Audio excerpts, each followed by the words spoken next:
আজ সকালে ঘুম থেকে উঠতে প্রচণ্ড লেট হয়ে গিয়েছিল। তোজোর পরীক্ষাও ছিল।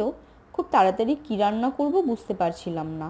তো তখন ভাবলাম সুজি আনা আছে, একটু সবজি দিয়ে ঝাল সুজি বানিয়ে দিই। আর তোজো এই রান্নাটা খেতে কিন্তু খুব পছন্দও করে। তো তাই আমি এটাই বানিয়ে নিয়েছিলাম। আর ভীষণই হেলদি হয়। দক্ষিণ ভারতে এই রেসিপি সুজি উপমা নামে পরিচিত। একটু পার্থক্য থাকলেও মূল রান্নাটা কিন্তু একই রকম হয়। আর ভীষণই কম সময়ে রান্না হয়ে যায়। এখানে আমি সবজি হিসাবে নিয়ে নিয়েছিলাম আলু, গাজর, শিম, ফুলকপি আর একটু বেগুন। সবজিগুলো খুবই অল্প তেলে ভেজে নিয়েছিলাম। তোমরা চাইলে একটু বেশি তেল দিতে পারো, আমি এখানে কম তেলই দিতে পছন্দ করেছিলাম, তাই কমই তেল দিয়েছিলাম।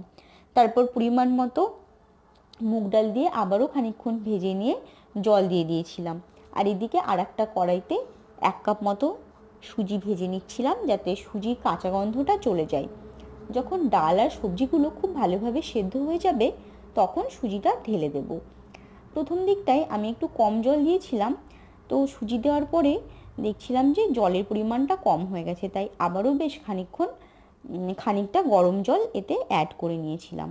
তো দেখো সুজি আর সবজিগুলো আর ডালটাও খুব ভালোভাবে সেদ্ধ হয়ে গেছে। এখানে নুন আর চিনির পরিমাণটা একটু খেয়াল রাখতে হবে। বেশি নুন দেওয়ার প্রয়োজন নেই, খুব সাবধানে দিতে হবে।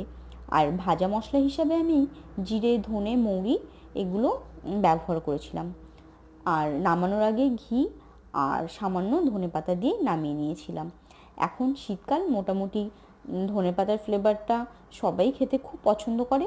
দেখো রান্না কমপ্লিট। এবার একটা ছোট্ট সার্ভিং বলে আমি সার্ভ করে নিচ্ছিলাম। আর দেখতে সুন্দর লাগার জন্য একটু ধনেপাতা উপর দিয়ে ছড়িয়ে